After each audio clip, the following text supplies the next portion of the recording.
All right, what's up, everyone? We're back for another Polymath Salon / podcast online. We're doing many of these days.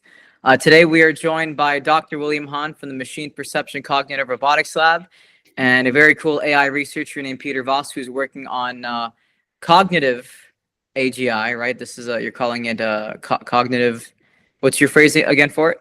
Cognitive AI, yes. Cognitive AI, yeah, CAI, right? But we're also joined with a very fun audience, which we'll get interest from them in a second. But before we do, I want to make sure everyone had a chance to check out the Scott Aronson and Dugan Hammock UT Austin video that's up on the channel. The Scott Aronson video especially is getting some decent engagement, which is always good to see. And Dugan and Scott both did a great job. In fact, Dugan is here on the call today, I believe, somewhere. But yeah, all right, let's get some quick intros. Michael, you want to start? So I'm a PhD physics student at FAU. I'm also a member of the MPCR lab, and I'm an affiliated researcher with the Wolfram Institute as well. You're a student of Dr. Hahn's, right? Oh, yeah, he's my advisor for my dissertation. Nice. Jordan, you want to give a quick intro? Howdy, y'all. Jordan Parker, down here in Austin, Texas, obviously. Independent researcher focused at the intersection of alignment and AI. Most recently working with Alignment Lab AI. Awesome. Harry, if you're on the call, if you want to give a quick intro. Yeah, I am. My name is Harry, advisor with in residence for 1517 Fund, and also independent researcher in consciousness. Awesome. Larry, quick intro. I'm Larry Chang. I'm physics connecting the compression models and compression algorithms within physics, specifically connected to money. And my claim to fame is I take notes and learn kind of quickly, and it's applicable to money and physics. And this with the simple thing, which is how does a stuffed animal connect to physics, connect to Dugan's donut? So I get the impression Larry likes to really connect things. That's perfect for all things Ekkolapto Polymath. I've had many thought experiments where I've taken just seemingly very random things like a stuffed animal, and so how does a stuffed animal connect to a skateboard and to some optics thing in physics somewhere? You know, just seeing how they connect, right? I love it. Dugan, quick intro. I'm Dugan. I'm a mathematician, geometer, and artist, and I work at the Wolfram Institute as a research coordinator. I like making hypershapes. Wonderful. And he was actually just presenting, also he was with Dr. Hahn yesterday on his hyperdimensional geometry, which he also did present, at least part of it, at the UT Austin Polymath Salon we did a couple weeks back. I'll actually go on camera quickly and say hi. Background in data science, research coordinator at Orthogonal Research Education Lab, where I made a Cognition Futures working group. So all these topics are super interesting to me. A little background in cognitive science and other things, and working on a lot of leadership development and innovation projects. And super stoked to be here. So awesome, Jess. It's great to have everybody here. We have several, a couple new names to the salon, and then also some that you've probably seen before. But let's now finally get into our speakers for today. We have Peter Voss and Dr. William Hahn. Peter, you want to give a quick intro? Yeah, sure. So I started out as electronics engineer, started my own electronics company doing industrial electronics, fell in love with software, and my company turned into a software company, and that actually grew quite nicely from the garage to 400 people, did an IPO. And it's really that success allowed me to start working on how do we build thinking machines. And I took off 5 years to study all different aspects of intelligence, epistemology, cognitive psychology, and what had been done in computers. And I can talk more about that. And in the culmination of that, I came up with a design for a thinking machine. And 2002, I got together with a few other people who had similar ideas, and we wrote a book on that new approach, getting away from narrow AI to general AI, and we came up with the term, three of us came up with the term AGI, Artificial General Intelligence. That's in 2002, and since then I've been alternating between doing development and commercializing And I believe we are now quite close to being able to develop a full human level AGI. First, I just want to say, amazing, Peter. Looking forward to speaking with you. Yeah, very happy to be on the call. Thanks, Addy, for putting this together. I've been thinking about AI most of my life. I got involved with computers when I was very young. The first adult word I remember learning how to spell was install, because if I put the floppy disk in and typed those letters in that order, the game would turn on. And in high school, I tried to kind of hack some simple AI together to play, Minesweeper and stuff like that. But it wasn't really until I got to college and got some physics and vector spaces and things like that, linear algebra under my belt, that I was able to start hacking at some neural networks. And amazingly, I came across the idea of artificial neurons in about 2003, and then around 2004, I started kind of coding my own versions up, and kind of fell in love with that and been doing it ever since. About 10 years ago, with some colleagues down here in South Florida, put together this machine perception and cognitive robotics laboratory, largely to get ahead of this kind of tsunami in progress that we might call the singularity, and make sure that students were prepared for the types of the world we live in now, basically, with things like ChatGPT and stuff like that. So I'm super excited to speak with you, Peter, and thank you. Yeah, I was gonna say, the way I would like to form this, kind of format this today, is I want Dr. Hahn and Peter to be able to speak about whatever is kind of intellectually interesting to them. I think there's a certain member of the audience who's suggested this is like a sort of a freedom intellectual playtime. Like, you sort of have the ability to really, speculate a little bit, kind of question some of your ideas and things, and be willing to explore paths you wouldn't normally explore. I have also had thoughts of calling this a shower thought salons, because it has a lot of things that could be called shower thoughts, right? But yeah, so I guess the first question that goes for both of you is, what type, let's say you did have some kind of other, civilization, human-like, whatever, right? What type of problem would you have to be solving where you'd want to create another kind of intelligent machine or system? So let's just say you're some other kind of civilization. You're human-like or non-human, some other kind of intelligence, right? What type of problem would you have to be solving where you think about creating something like an AI, right? Because if you think about, like, I think a lot of it probably does come from automation, because even if you look at, older points in human history, we're always sort of trying to make things more efficient, automate it so that we can focus on more important tasks.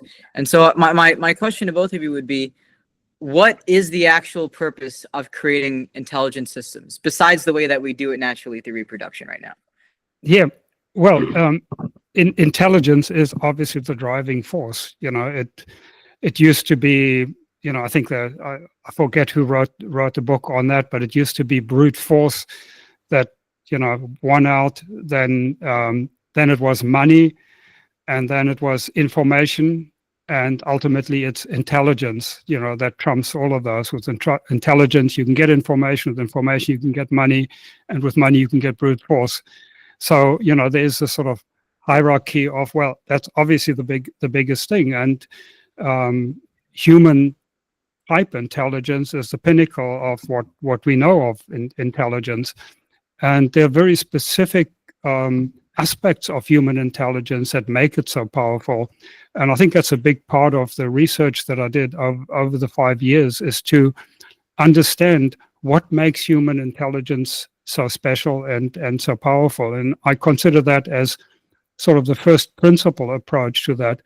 And so it's hard enough building artificial general intelligence or human level intelligence here in our current environment. So I wouldn't speculate if I was some alien thing that just introduces, other variables. So I think it's hard enough to talk about how to get to human-like intelligence in a machine. And it's not about automation. That's kind of the boring part, where you already know how to do something and you just automate it. The interesting part is basically being able to form new concepts, to have new insights, to discover things, so that we can make much more rapid progress in science, whether it's curing diseases or building quantum computers or developing nanotechnology, or fusion or cheap, clean energy. All of those require new invention, new insights, new concept formation. And that is what intelligence is all about. Awesome. Yeah, absolutely agree on all of that. Addie, I'm trying to think your question in terms of when would you create AI? I think I would think about it more in the other direction, in scenarios in which you wouldn't have to. And it makes me think of things like whales and dolphins, that I can imagine them being happy in the world as long as the oceans didn't change too much. They could be happy for millions of years, kind of doing the same thing that they're doing now. Whereas it's very difficult to imagine humans acting anything like they do now in even 100 years. And so is there sort of this natural kind of arms race? Is it built into kind of evolution, the arrow of evolution itself, where after you get feet and teeth, you create a brain and so on, and then you eventually create a brain externalized? I don't know. It makes me think of things like Dune, where things like computers have just been outlawed altogether, where this is what Samuel Butler talks about. And so this idea is named after him, this Butlerian jihad, where you sort of outlawed it for political reasons. But I think it would be interesting to find out sort of natural scenarios, whether it's an ecosystem or whatever, where you don't have to create an AI. And is that a stable state? Is that something that maybe would just last a few million years, but then you poke it a little bit and then suddenly you get back onto this kind of Moore's law attractor? Yeah, I don't know if it's inevitable that human intelligence evolves. It seems to be, probably, because brains have developed separately, vision has developed separately. It's just they allow an organism to survive and flourish in a much wider range of environments. So there's that advantage, and given enough time, you end up with humans that can really flourish and survive in a very wide number of environments. But that also then ultimately gets us to where we think about the purpose of life and what makes us happy, and we become ambitious, and we don't want to die. I mean, that's also one of the big things, is once you're smart enough to be aware of your own mortality, things change. Then it's a different ballgame, whereas animals are not aware of their own mortality. Do you think? Do we know that animals are not aware of their own mortality? Yes. Yeah, that seems weird. I don't think that's true. I'd have to imagine that they may not necessarily think of mortality in the same way that we would, but especially having spent, if you look at sort of the way sometimes an animal who's sort of unwell will carry themselves, there can be quite a personality change in them. I'm not saying that they conceptualize mortality in the same way that humans do, but I'd have to imagine they have some sense of sort of the temporary nature of things. I mean, maybe. No. Interesting. It makes me wonder what it is that we have, such that we are capable of kind of modeling reality where we're not even in it. And I don't think why is it there's that any animals difference. can't do that? And is it something related to language? Because it makes me think that things like the myths, essentially, that arise around death, the myths are sort of the realm of language models of speaking, right? We tell stories, and I wonder if animals could tell stories, would they tell stories of dying? Well, they can't. I mean, there's a fundamental disconnect between animal intelligence and human intelligence, and the key difference is that we can form abstractions of abstractions of abstractions to really any level, to come up with concepts that we can conceptualize things like honor and so on. And it's that ability to be able to conceptualize abstract concepts, highly abstract concepts, that make our intelligence and our consciousness quite different from animals. Animals can only form concepts at the concrete bound level, basically on what they perceive and interact with the world. And there are lots of animal studies and experiments that even the smartest animals that have been raised in families like a child, And, like certain chimpanzees may actually develop faster than human children up to 12 months or 18 months, and then they stop. Whatever you do, it doesn't matter how much you give them of an environment and training, they simply cannot form those higher level concepts. Or you take parrots that are very smart and can learn all sorts of tricks. Their cognitive ability tops out on abstraction. They cannot abstract something like shape or color without the perceptual grounding. It's been well studied. So there is a. Can you repeat that last part? Can you repeat that last part?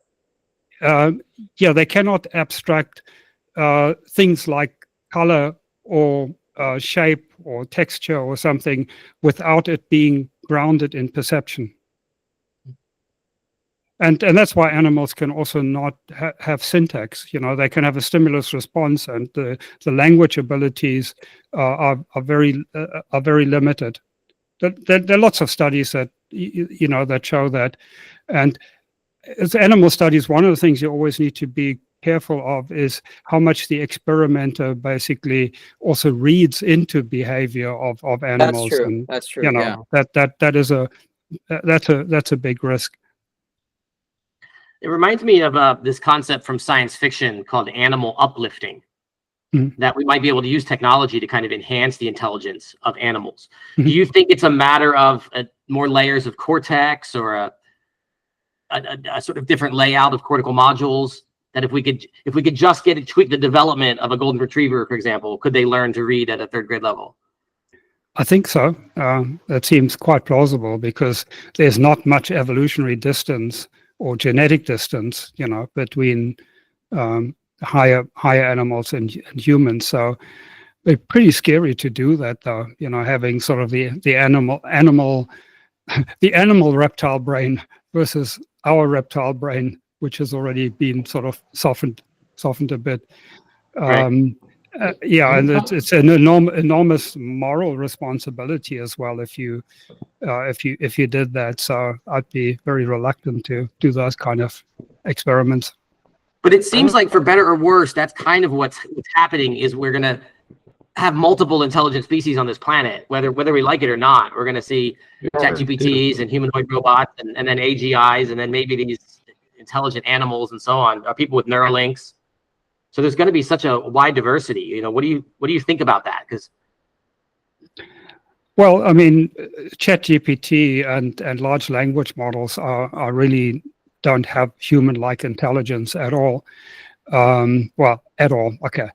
Obviously, there's a lot of debate. Can they think? Can they understand? And to a certain degree, they can. But it's a very different kind of intelligence, and it's nowhere near human-like intelligence, and we can certainly talk about that. And a human with Neuralink and I mean AGI will be true human and superhuman intelligence. That's kind of the definition of AGI. So when we get that, things will get very weird, because we will have entities that will be significantly smarter than us, quicker than us. And when we have those entities at what I call, and I'm talking about AGI here, and if in the audience we want to kind of go over what AGI means, we may want to spend time on that, because there's a lot of confusion on the term AGI. But once you have true human level AI, AGI, one of the key applications is what I call a personal assistant. And the reason I call it, double up on the word personal, I believe that it should be something that you own and you control, not some mega corporation. So it should be a very, personally owned and controlled thing that runs on your local computer or smartphone or device or whatever.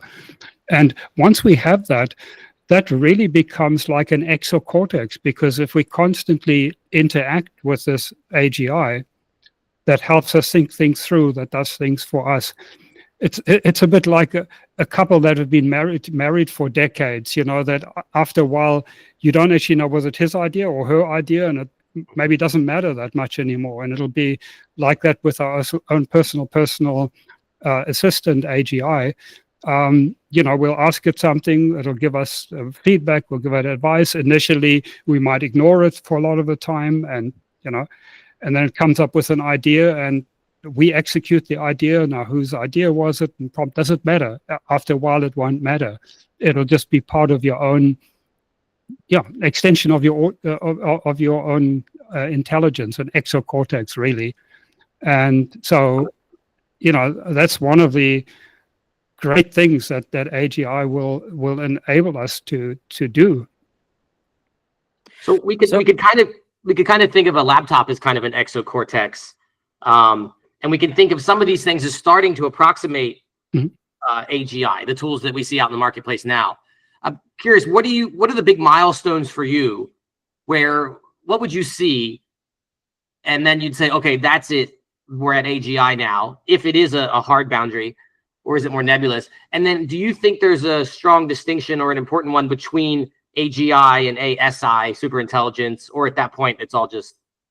Yeah, good question. Let me answer the second one first, because it's a quick one. The concept of ASI, superintelligence, doesn't really make any sense if you understand artificial general intelligence, because once you have something that has the ability to think and learn at the level of a smart human, it can improve its own design. Basically, the work I'm doing now, once we get to AGI will be able to do my job better than I can. So clearly there will, and that's really the definition of the singularity, when you get to a point where an AI can autonomously, and that's a really important point, because people argue, hey, we already have AIs improving AI design, but it's very much with a human in the loop and it's a tool. But once you can have an AI autonomously improve its own design, you obviously have ASI. However, whatever the limits of intelligence are, and that is actually a very interesting question. You can't really measure it in IQ, but if we try to do an IQ, at what point are physical limitations?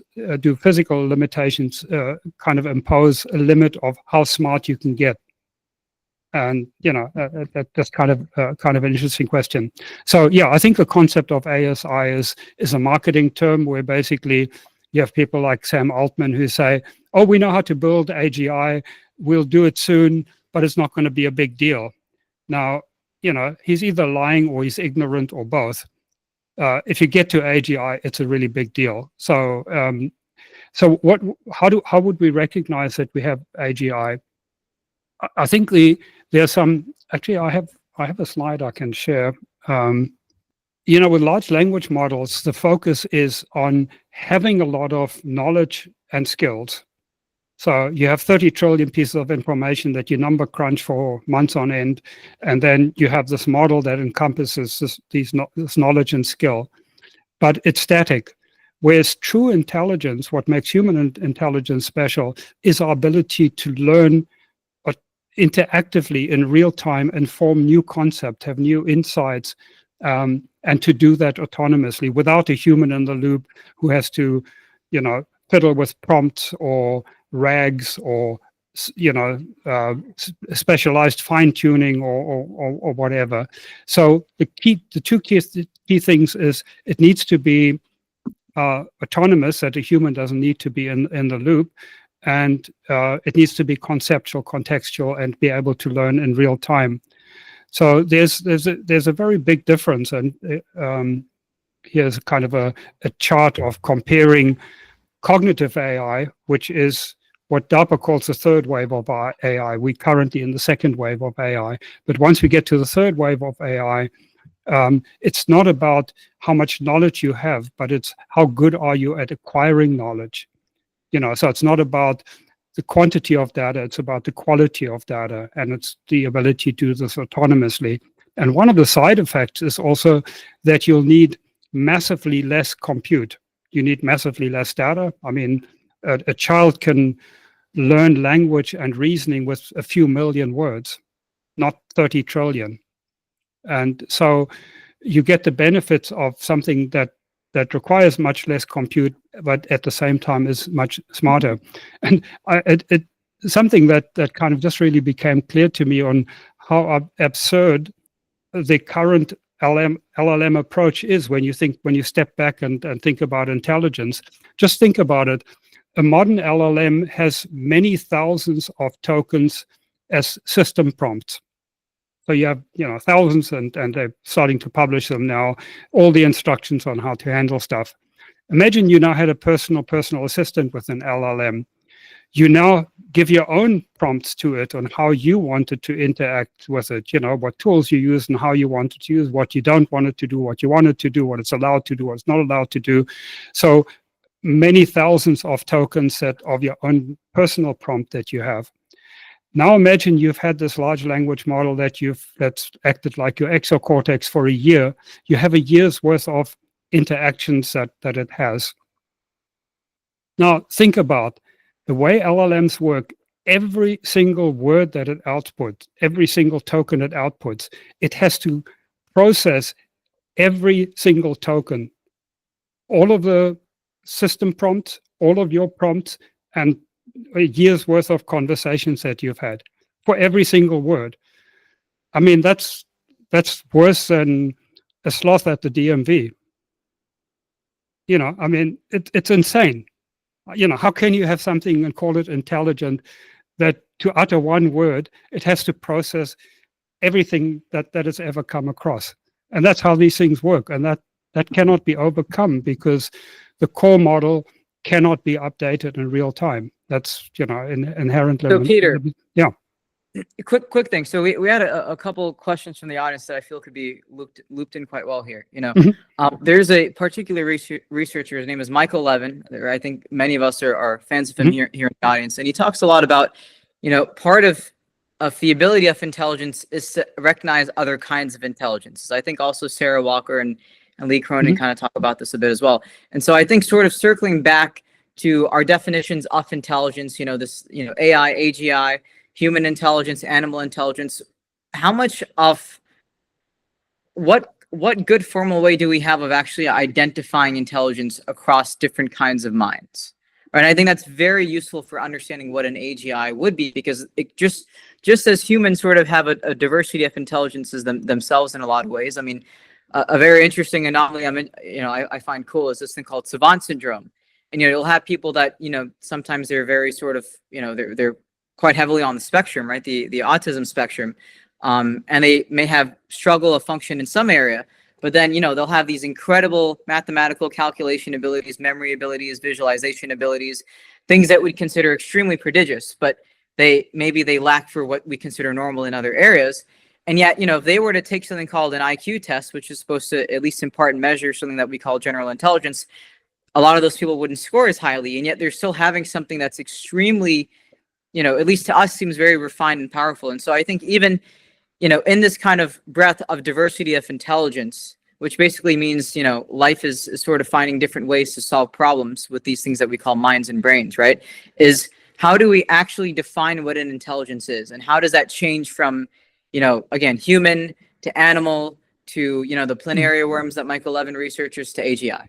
Yeah, I think there's a fundamental problem here, falling into the Platonic trap of trying to find a definition for intelligence that, I mean, you can have simplified ways of being able to solve problems or whatever in, novel problems in new environments or so.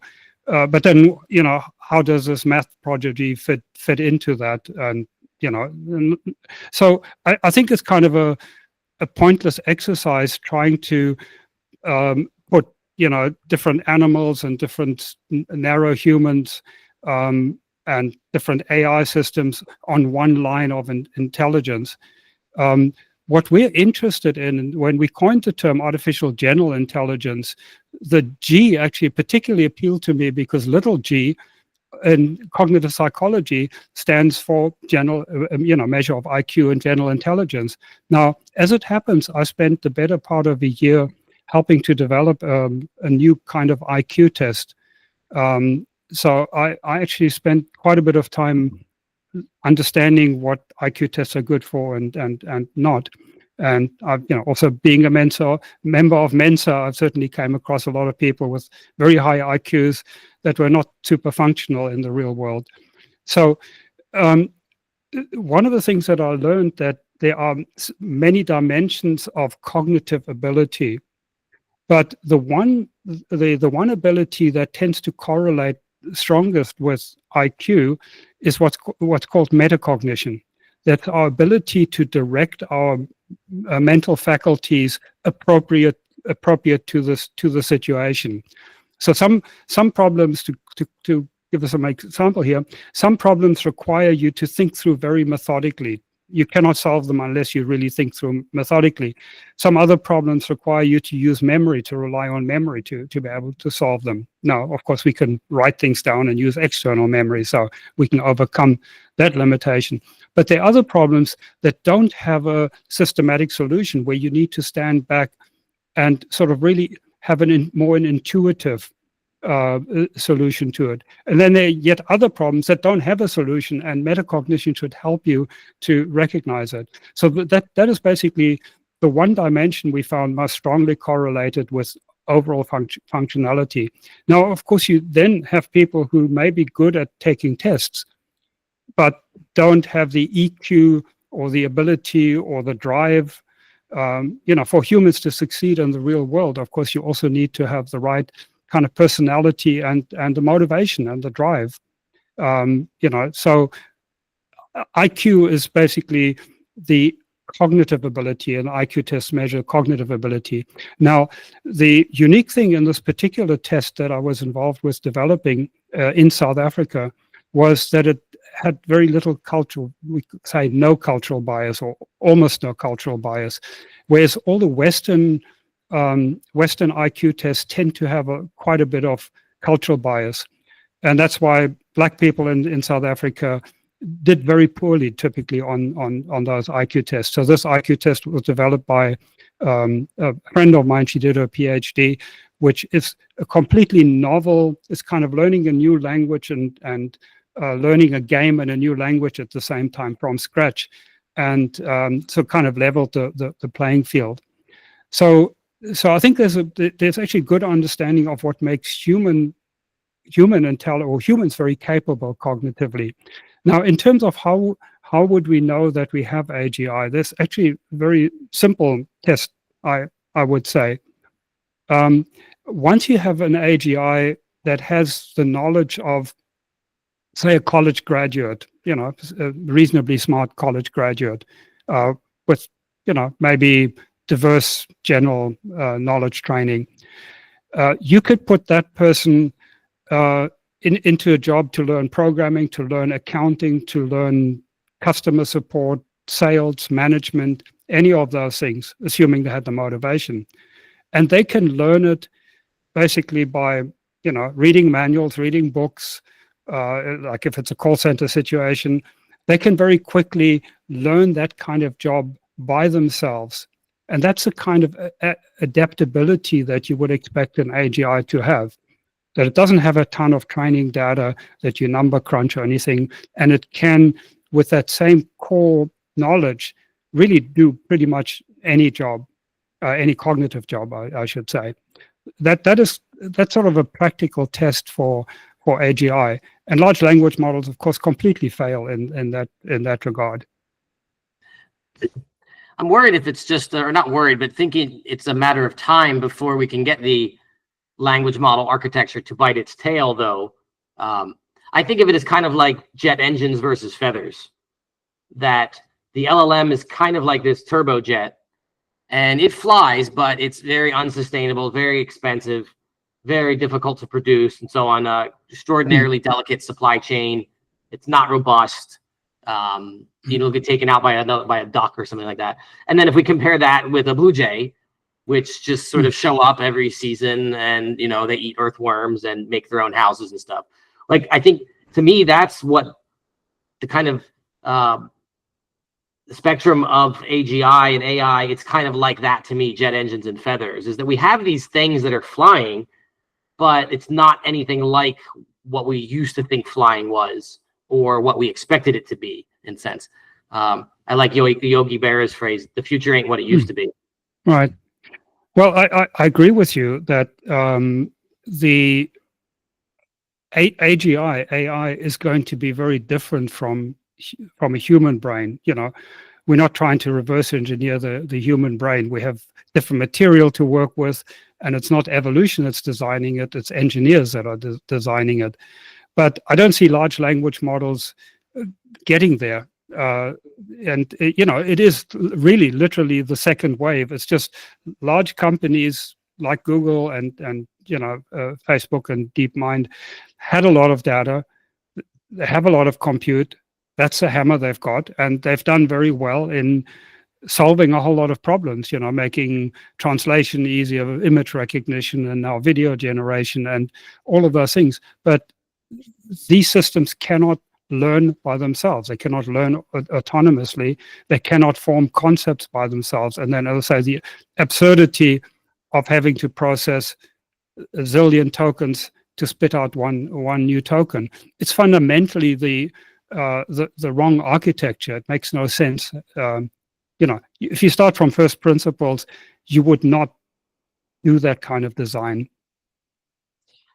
So what do you think's missing? What do you think is the pieces that the brain has that we need to build into the machinery? Well, the single biggest thing that I can point to is the ability to learn incrementally in real time, because that is what humans do. And by learning, you take that up one notch and say, not just to learn static patterns, not just to learn like a dictionary or something, but to be able to generalize. And that is that what I was mentioning earlier. That is what makes human intelligence so special. We can go beyond aping and just copying stuff. We can form new concepts, and we can form these new concepts on the fly, and these concepts can be ever higher level abstractions.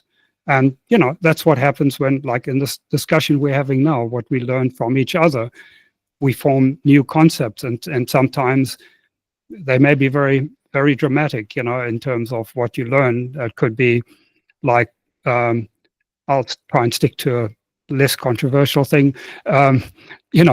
Imagine you've been working on research based on some famous research paper, that everybody quotes and so on, and you've just totally immersed in that, and that's what your research is about. And you now read on the news that this paper has been withdrawn because there was some fatal flaw in it. You instantaneously update your whole model, and you basically then have to rethink. Well, not instantaneously. I mean, you might have quite a few sleepless nights over it and nightmares, but you update your model, and basically then it has to kind of ripple through of what the implications are, and you form new connections, you form new concepts, new generalizations, and hopefully unlearn the wrong ones. Right. So that's the key, is the ability to learn with limited data in real time, and to form new concepts, and to be able to learn new things. Right. And I love the idea of modular learning. One of the things I joke about with the backpropagation networks, that if you have a really bad day, you could forget to see triangles. that it sort of goes all the way back to the sensory layer, and that doesn't make a whole lot of sense. We should expect a lot more. Well, that reminds me of info hazards. Right. You want to talk about that? Yeah, well, just briefly though, maybe in the same direction, I think this problem of, when do we get AGI, it reminds me, or I've been thinking a lot about this, the related problem of the Fermi paradox, which is sort of, where are all the aliens, right? So where are all the AGIs, and where are all the aliens out there? And I think both of them are kind of the same problem. They're two sides of the same coin. Is the difficulty of recognizing advanced intelligence in any form. One of the examples I like to give is, we know kind of, Carl Sagan and gang, they got the radio telescopes and they pointed them out and sort of tried to listen for radio traffic. But if we were to imagine even just this call right now that we're all on, a lot of us are using Wi-Fi. Your Wi-Fi traffic is encrypted. And when we encrypt things, we purposely scramble it so it doesn't look like anything interesting. And so when we point out into the stars and we try to listen for intelligence, what are we listening for? We should expect them to at least have the kind of Wi-Fi technology we have here on Earth. And so to me, it strikes me as related to this problem of how will we know when the machine is woken up? Because amazingly, we're at the point where it'll blurp out. These tokens will say I'm awake or not awake. Well, you can't trust it. These are just tokens coming out the thing. So how will we really know? And it seems like we can't trust it to speak for itself. Yeah, I think you're now moving over to the question of consciousness. Yeah. And actually, the reason I'm wearing such a ratty shirt, this shirt is 29 years old. Nice. And it's from the second ever conference towards a science of consciousness in Tucson, Arizona, that I went to in 1996. Nice. And they've held these conferences now for 30 years. I don't know if it's still run every year or if it's now every other year. And they've made approximately zero progress in studying consciousness. So I guess a lot of federal dollars going down the tubes there. I think as far as understanding whether something is conscious or really understands it, an AI or so, if it's a black box, it's really, really hard to kind of, tell the difference. I mean, people are now trying to say, well, does an LLM really think? And they try to trace it. And there's just a paper that came out a few days ago saying, no, they don't really think. And I think there's some evidence, not in any way that we would have a train of thought. It's really just patterns that get activated.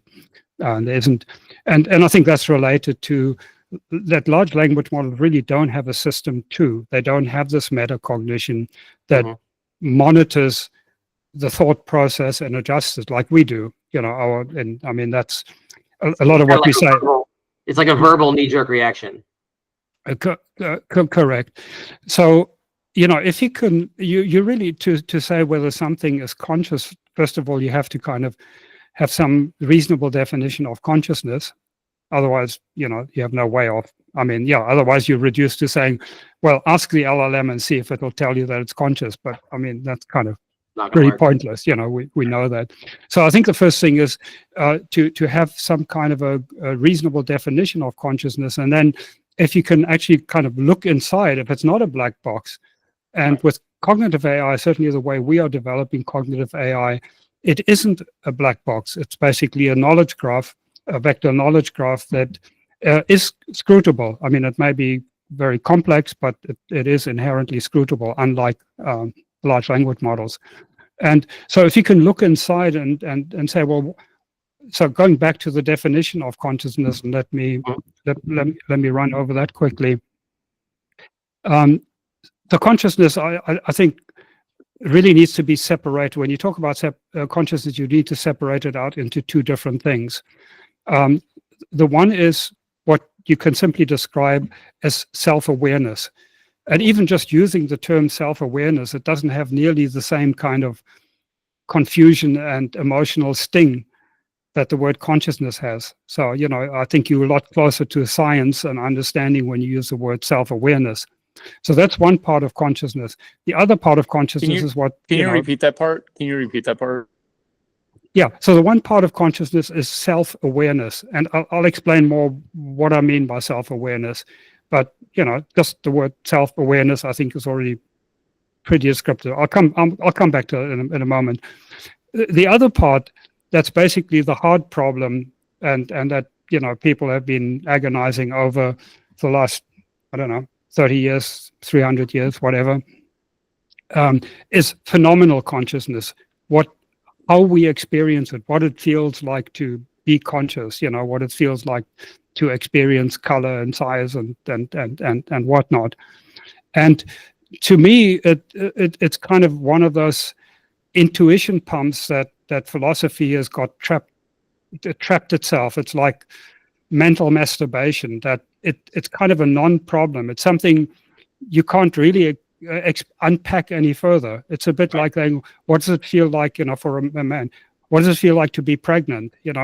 Well, you can use analogies, but ultimately you can only go so far in that. how do you explain it in terms of other things that are even better understood? You can't. There isn't. So how it feels for us to be conscious simply is the way it is. Now, getting back to the scientific part of consciousness, self-awareness, for human self-awareness, and what we're interested in when we're asking an AI, is it conscious? Is it self-aware? Does it have a self-concept? Does it have a concept of itself as a thinking, acting unit or thinking, acting agent? So it's again one of these abstract concepts that has formed, where it knows that it is an agent in the world, acting in the world, as opposed to other people making things happen. So if the mouse moves, it knows it caused the mouse to move, or the keyboard, or change something on the screen, or move a robot, or whatever. And it's aware of its own thought processes to some degree, in the same way that we are aware of our thought processes. We're aware that there's some thinking going on, and to some degree we can identify those trains of thoughts, and we can control them to some degree. So once you have an AGI where you can look inside, or by design that it has formed that self-concept, it knows, it understands itself as being an agent in the world that makes decisions, that makes things happen, and has access to its thought processes, then you have self-awareness, and then you have consciousness, basically.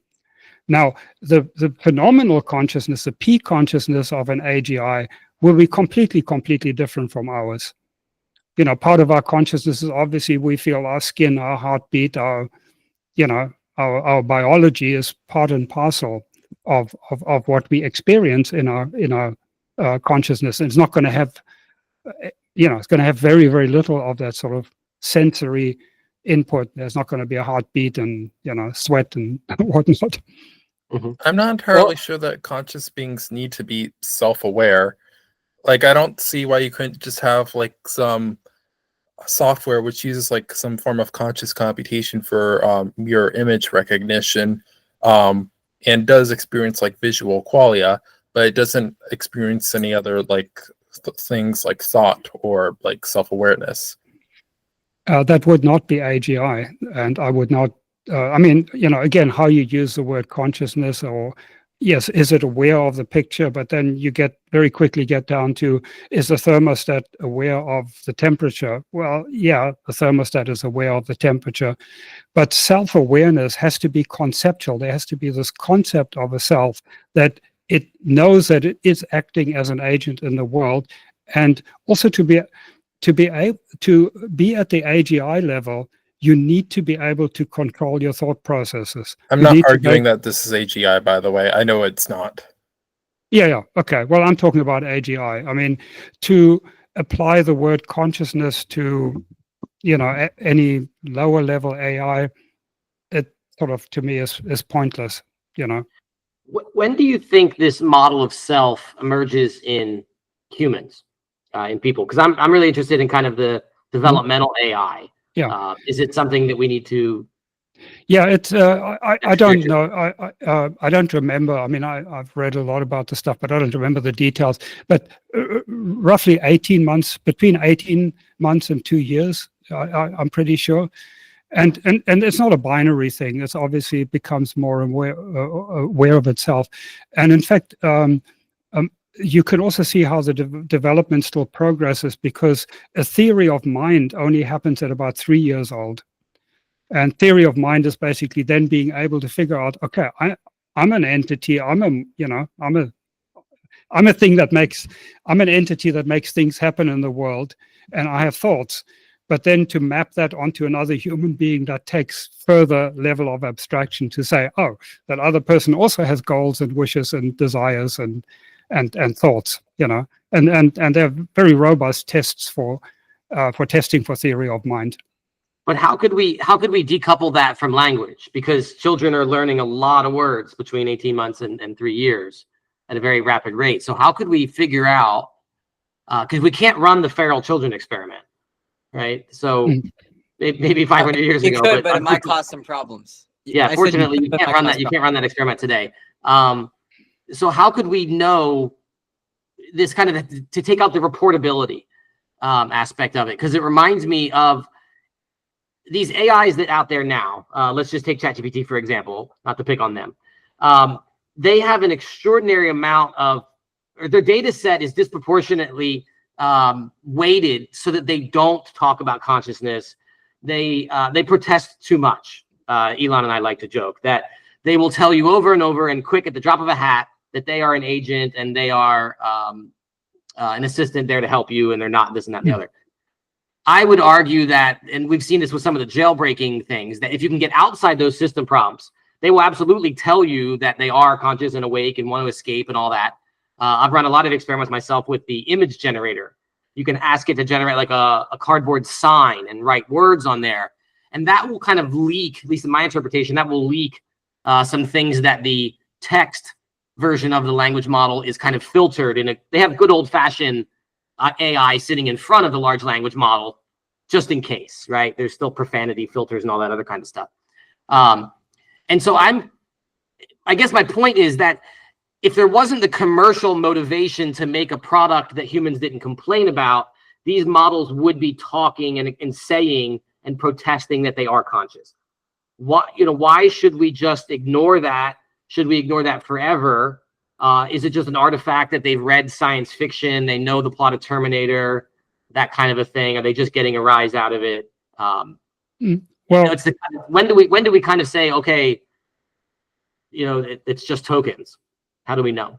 Well, I mean, what does it matter?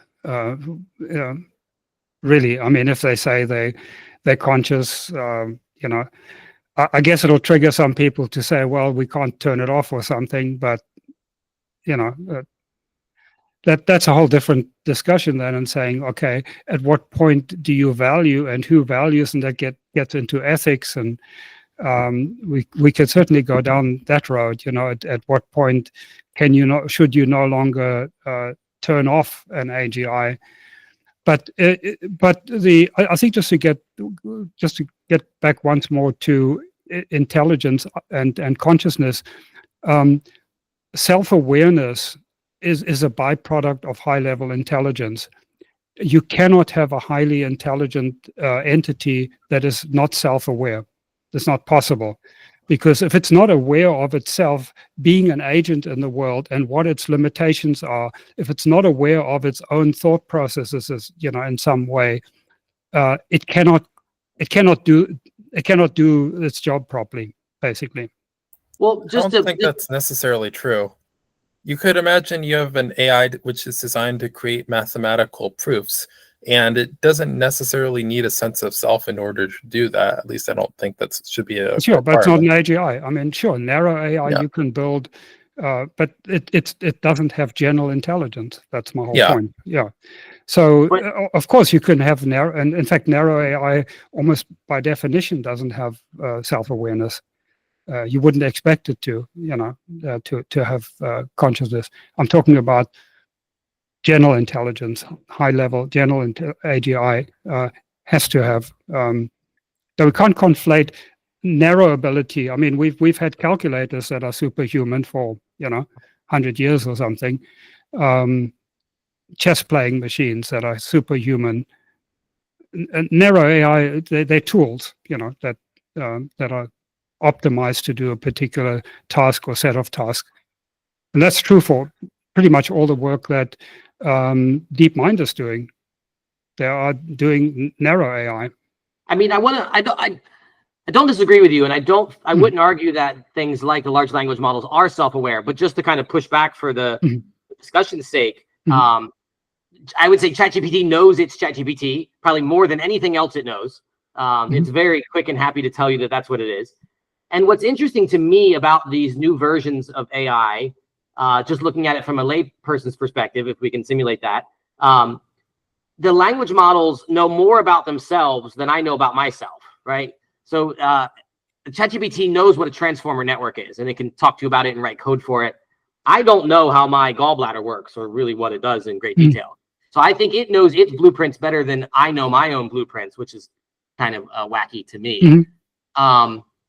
And what if we give it a camera, and what if we put it in front of a mirror?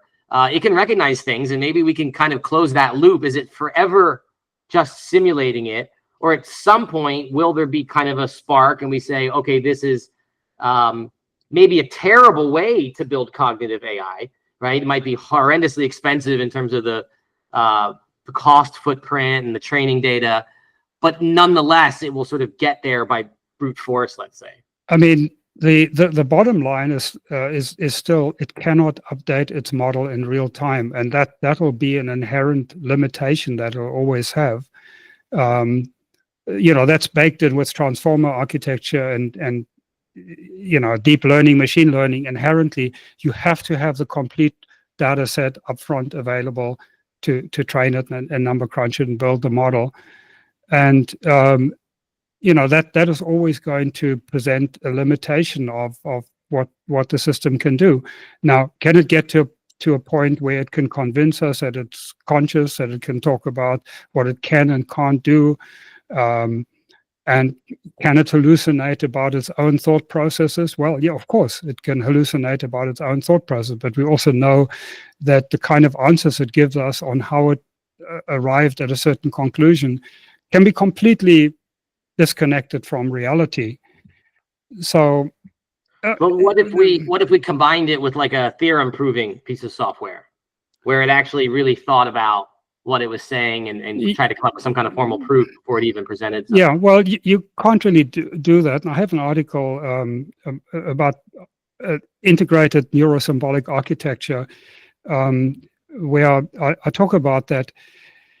You can't just glob together, you can't just plonk together sort of first wave AI and second wave AI, a logical system with a statistical system. If you don't have a common data representation, then you end up with basically the disadvantages of both systems. You have the brittleness of the logic system and the problems of the statistical system. You really need, that's our brain can seamlessly go from pattern recognition to logical thinking. And we can go back and forth between sort of system 1, system 2, if you want to make that separation.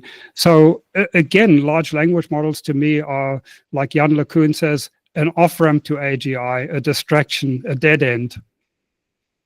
So wearing your sort of electrician's hat, and if you could have all the wafer fabrication factories in the world, how would you wire this thing up?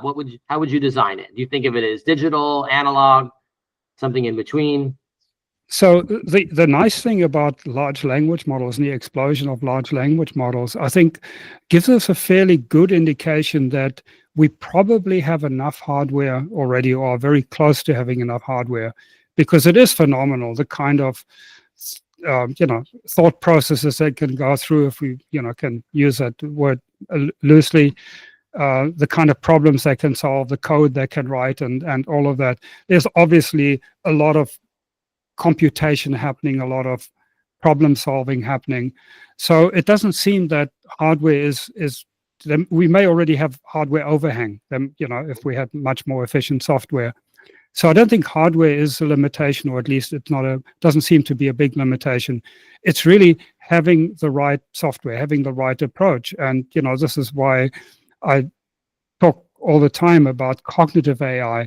And the key difference is that the system can learn incrementally in real time.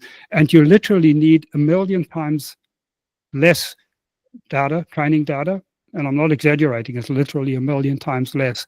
And you need about 100,000 times less compute to train the system, because it learns incrementally. You don't have to have 30 trillion pieces of information that you need to number crunch millions of times. Every sentence you input, the system can absorb and learn, and the amount of computation required to fit it in is much closer to the 20 watts of our brain than the 20 gigawatts that, nuclear power stations that you need for large language models. So do you think there's sort of yeah, so I don't, it just, the software needs to be developed in my opinion. And I think that's not something that'll take, billions of dollars even. It's just virtually nobody is working on that. The second wave has been so successful. Deep learning, machine learning, Gen AI has been so successful. It sucked all of the oxygen out of the air. And I can give you a couple of examples. I can give you one example in particular. We had this brilliant intern work for us years ago who totally got into cognitive AI. He loved what we were doing, went back to Germany to do his PhD. He couldn't get a sponsor for cognitive AI. So now 7 years later, he's got his PhD in machine learning. And, you can't get sponsorship, you can't get grants, you can't get funded, Machine learning, deep learning is the only game in town. And until that changes and you at least have some people working on cognitive AI, not 10 people like in our company, not millions necessarily, but, at least 100 or 200 people working on that. We're obviously not going to be able to see the benefits of this cognitive AI approach and potentially the limitations. Interesting. I mean, I wonder if there's something, a lot of people are worried about AI. And one thing that is interesting about the current version is that it is this big brute. You need a data center to do it. And thankfully, data centers are not self-replicating. And so there's the kind of a natural barrier to the proliferation of these AIs on the planet. Or book idea, self-replicating data centers. Yeah, I can come to that. But maybe that's a good thing that these things are expensive and giant and heavy and electricity and so on. So now, as you're suggesting, the cognitive architecture, now it could, you train it for $10 on a $100 laptop. Is that more of an existential threat? Addy brought up the info hazards, which we all like to talk about. Is it scarier to have sort of a $100 intelligence versus $100 million intelligence? I guess it depends on a number of factors and how much one trusts large companies and gatekeepers in terms of their motivation versus sort of more crowdsourcing, open, open system, what OpenAI was supposed to be. Right. I'm certainly much more on the side of making it widely available, and then just inherently there'll be hopefully more good guys and bad guys, and more defense against things that we need to defend against. Whereas with the current system, I mean, we basically get very quickly down to monopolies. In fact, we've seen that with government regulating AI, and who's watching the hen house? It's the fox. I mean, the politicians were falling over themselves to beg the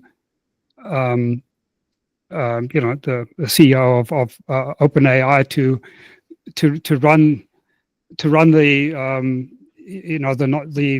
department that would control AIs. Sam Altman.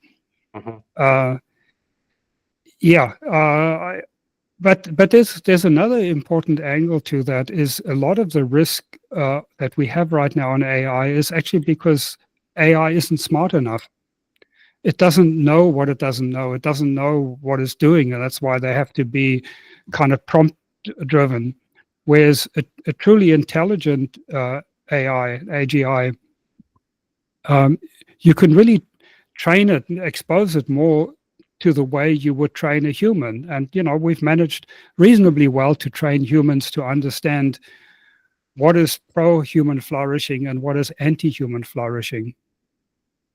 Right. And in that same way that there's basically just a deep understanding of what is good for humans and what isn't good for humans, and to apply intelligence to that. Right. It makes me jump back to this idea of measuring its self-awareness. Would the model know if it's going to die? Right. And would it know what it means to hurt people? Does it really understand that? And we were talking about that earlier. Is that something foundational to self-awareness, to model yourself, to know you might not exist in the future? And would these models, large language or cognitive models, kind of be aware of that? Mm-hmm. Right. It's in the thing they don't know. Right now, they don't know that. Right. But would they suddenly know that? Yeah, it's actually another very interesting question, and that is the question of emotions and motivations in AI. And I did also study emotions quite extensively, and There's actually a very good book by Rosalind Picard of MIT called Affective Computing. Mm-hmm. I know it. Yeah, it's a great book, and kind of sort of my own conclusion from that is that emotions really need to be divided into two classes, and the one classes that I call cognitive emotions, so emotions necessary for cognition, problem solving, and so on. So that would be things like certainty, surprise, boredom, and things of that nature that are really necessary. You could also think of them as metacognitive signals. I mean, you don't have to think of them because, for us, surprise has a physical reaction as well, physiological reaction, whereas in AI, that surprise is just going to be a cognitive signal, oh, okay, I didn't expect this next input. So you need those kind of cognitive emotions or metacognitive signals.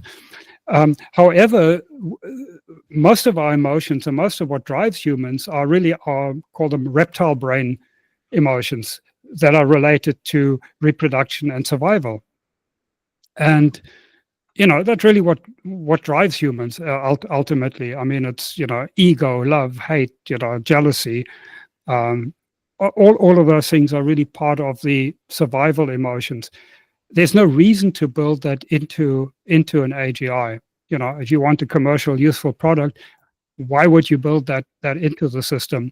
So there wouldn't be this sort of inherent emotional response to death. I mean, clearly an AGI would, if it's at human level, would understand that it may be switched off at some point or upgraded, get a software upgrade or be moved onto a different piece of hardware or cloned a million times. You teach one AGI to be a cancer researcher and then you make 1 million copies of it. It's just inherently going to be very different, but it's not going to have those primitive emotions that really drive us. Mm-hmm. I like to look at consciousness from both an evolutionary perspective and a computational perspective. And it's interesting that we evolved to be conscious rather than philosophical zombies. So this suggests that either philosophical zombies are impossible, or conscious computation has some significant advantages over unconscious computation. And I believe that it's the latter. I suspect that the unconscious mind is actually conscious, but it's not conscious in like a personhood sort of way. Essentially, would you say the unconscious mind has a sense of self at all, Michael? I don't think it does. Oh yeah, the advantage that I think that conscious computation has is that it's like more efficient. And the reason why our AIs aren't as powerful as our minds is because they aren't utilizing conscious computation. If we could figure out how that worked, we could get them more on our level. Yeah, I mean, as I said, self-awareness is a byproduct of high-level general intelligence. No, I'd actually have to argue that that subconscious is actually more efficient. When if you've ever raced downhill mountain biking, you are not thinking. You are feeling everything out past beyond you. And so I would actually say that it's the ability to be inefficient with incentive and direction and drive that allows the conscious mind to then make up for it in other ways. I'm also going to toss in a comment real quick before Peter and William does. Hopefully it helps what the point that was being made is I'm a big fan of parkour and some, drifting, stunt driving, that kind of stuff.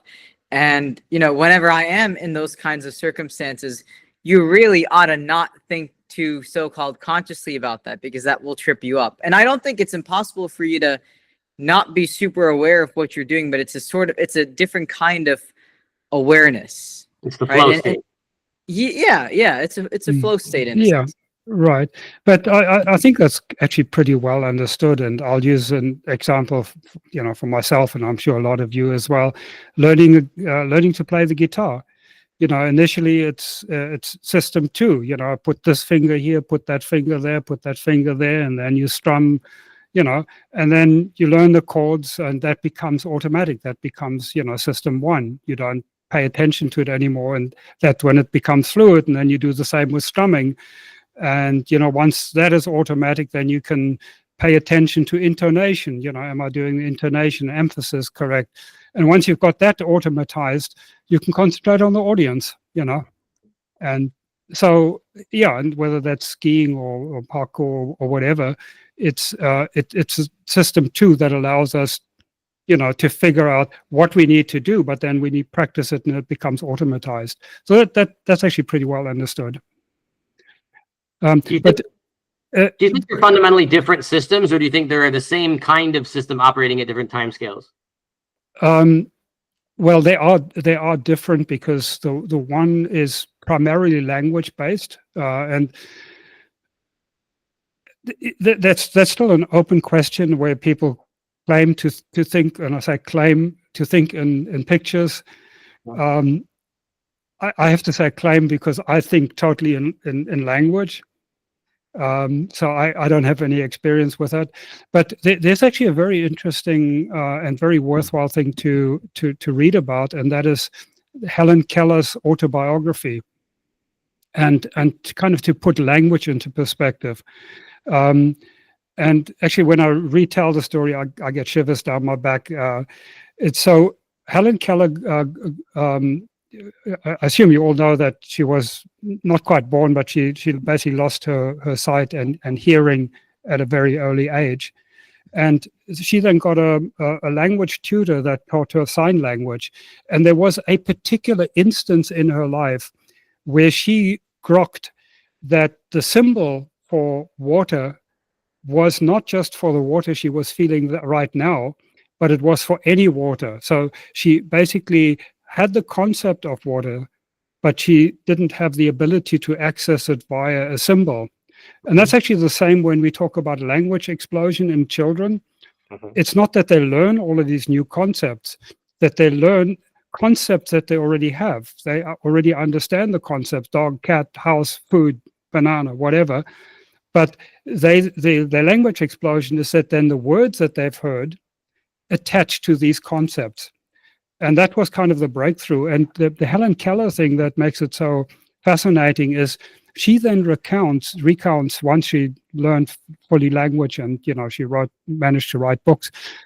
She said that instance was when she transitioned from an animal experience, living an animal life, to a human life. She said before that, she basically the awareness she had, because she couldn't think, she couldn't organize her thoughts using language. And once you have language that you can basically now have structure in your creating your sentence, you can control your thought processes through language. So why wouldn't that apply to the language models then? Wouldn't it be the case if they get enough of these tokens, can they build a representation that is kind of internally coherent and well, some kind of reality? I mean they do that to some degree with, you know, a chain of thought, but again, they don't really have metacognition. But are you sure that OpenAI isn't paying you to keep pushing large language models? Large language models are an off-ramp to AGI, a dead end, a distraction. So. I don't necessarily believe everything I say. I just want to get the token. No. Dr. William Hahn is a free agent. Yeah. No. I mean, look, these large language models are amazing, and you know, they keep tweaking them and doing more and more amazing things. I mean, the videos they generate blows my mind. I mean, I can't even begin to think how that's possible, but it obviously is. Yes, they are. But yeah, language is absolutely key to human intelligence. One thing that I've been thinking about is now when we put in these prompts to these models, they kind of print out kind of line by line, right? And now like the image generator, it's very slow. But this is like the AOL era of the internet, where we had to watch the 56K kind of thing come through. If we go out a few generations in Moore's law, it's going to go boom. It's just going to dump the whole thing as soon as you click. And then this idea that I'm been thinking about is things like megatokens and gigatokens, or trillion, where these things are putting out 1 billion tokens a second. At that point, you know, who's to say we can't get them to do something like a metacognition? Like if you can write all of this code and these kind of high-level planning documents, let's call it, and you're writing those, you know, at gigahertz, right? 1 billion times a second, you're creating a planning document.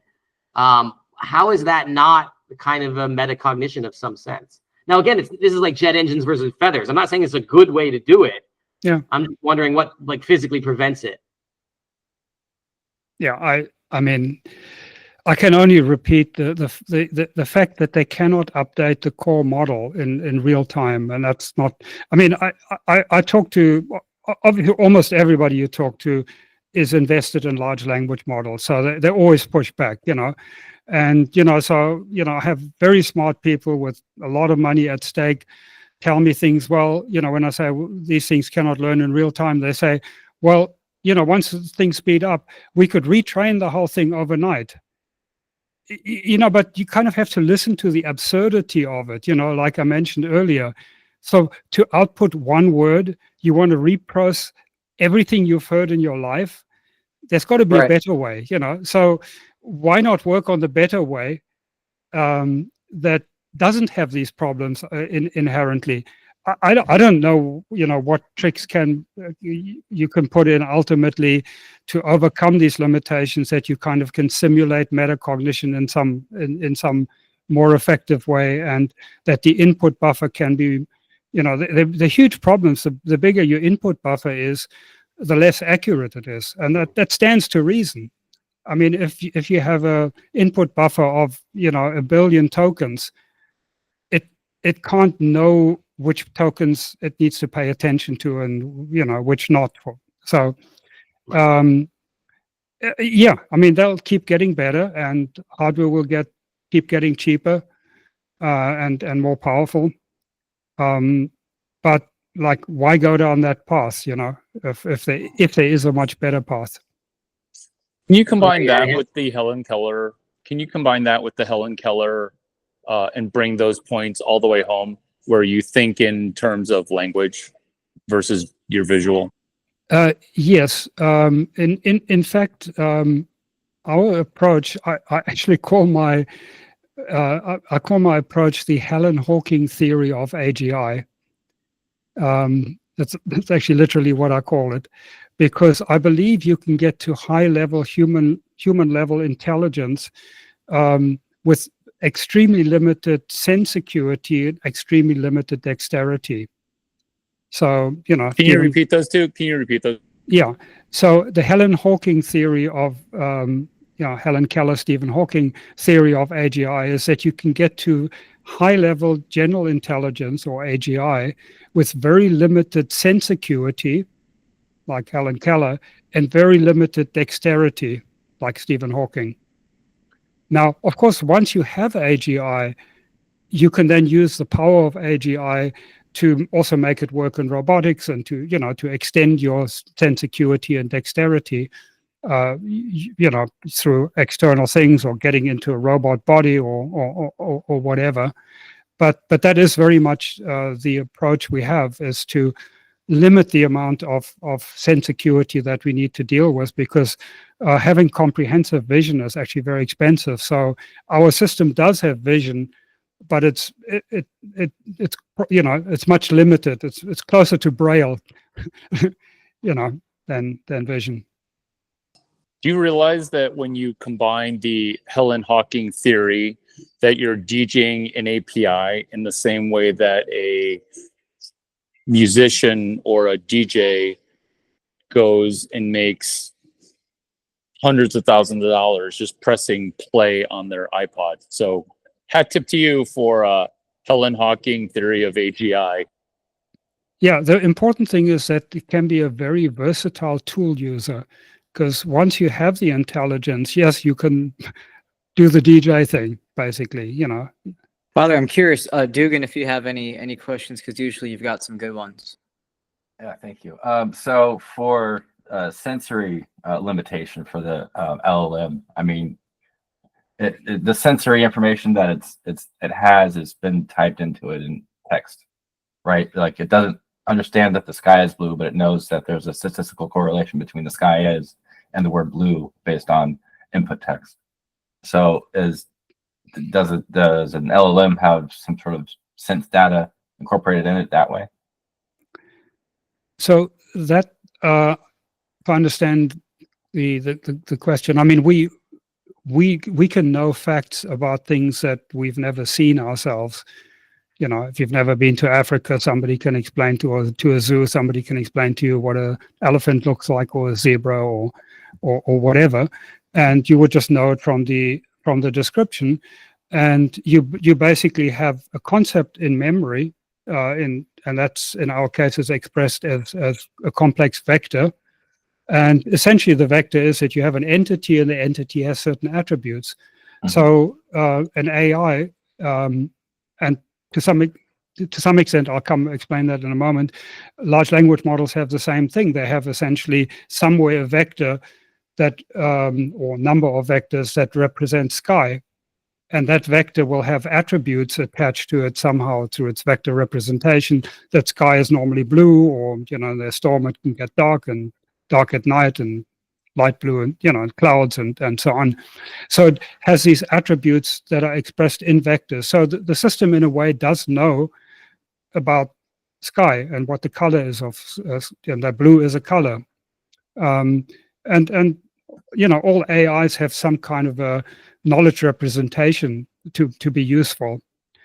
It's just in large language model that knowledge representation is produced in a very weird way, in that it's produced through word co-occurrence, you know, the predictive value of word co-occurrence, and that creates these fixed size vectors that are really not based on sort of ontological features.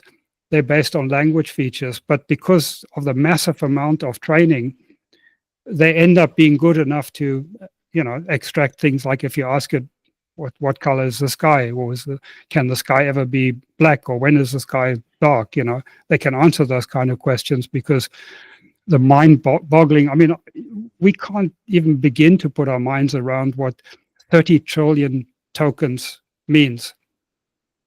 You know, I mean, I can't. I think they said it was 20,000 years it would take to read. Yeah, right.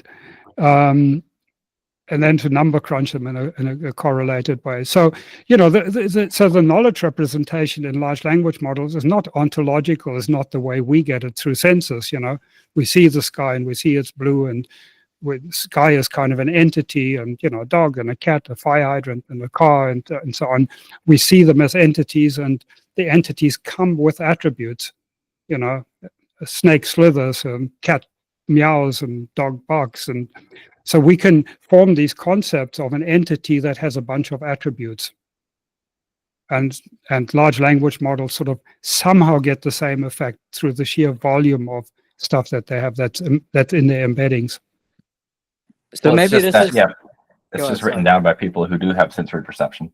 You know, blind people also know that the sky is blue, not because they've seen it, but because they've heard other people talk about it. That too, yeah. Well, you know, could this I guess goes for all three of you, but could theoretically, you know, a blind person construct a very beautiful painting or drawing? Yes, I mean, I think Helen Keller actually did art.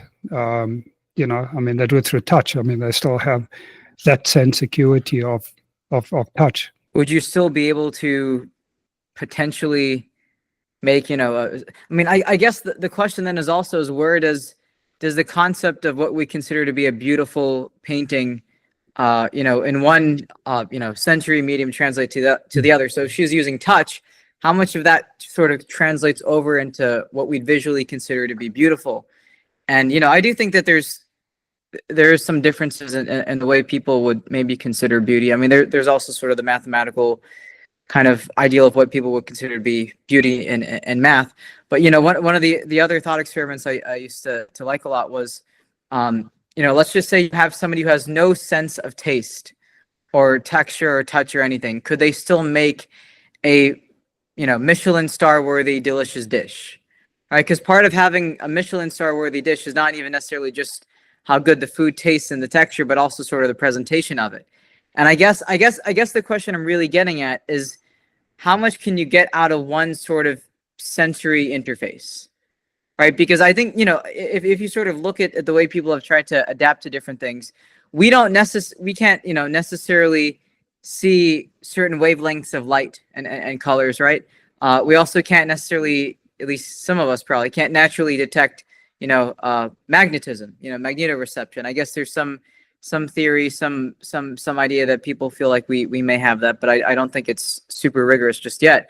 But we can interact and even control all these other things sort of indirectly without actually having direct access to it through our senses, right? So in a lot of ways, I think intelligence is used to, as Michael Levin would say, expand our cognitive light. So it's like the radius of things that we can interact with and control, right? It's I give an example about something like a car, right? Because I like cars a lot. So if you're just driving a car, right? I'm just driving around, whatever. I unless I'm really pushing the car, I probably won't need to understand exactly what's happening in the engine, right? All I have to do is put my foot on the brake pedal or the accelerator pedal, put it into drive, steer it around, and you have power steering, all these things these days, and it makes it much easier, even easier if you have a self-driving car. But now what happens when you stress test the vehicle, when you stress test the system? Well, now you have to sort of remodel your understanding of it and learn more. All right, because right now you're sort of at this top-down thing where you're just interfacing with the steering wheel and the pedals. But now let's say you've tested the vehicle in different ways. You've stress tested it. Now, you've got rim damage or a flat tire. You've got to now learn more about the characteristics that make up the full system, in this case the car, to go and understand what's going on.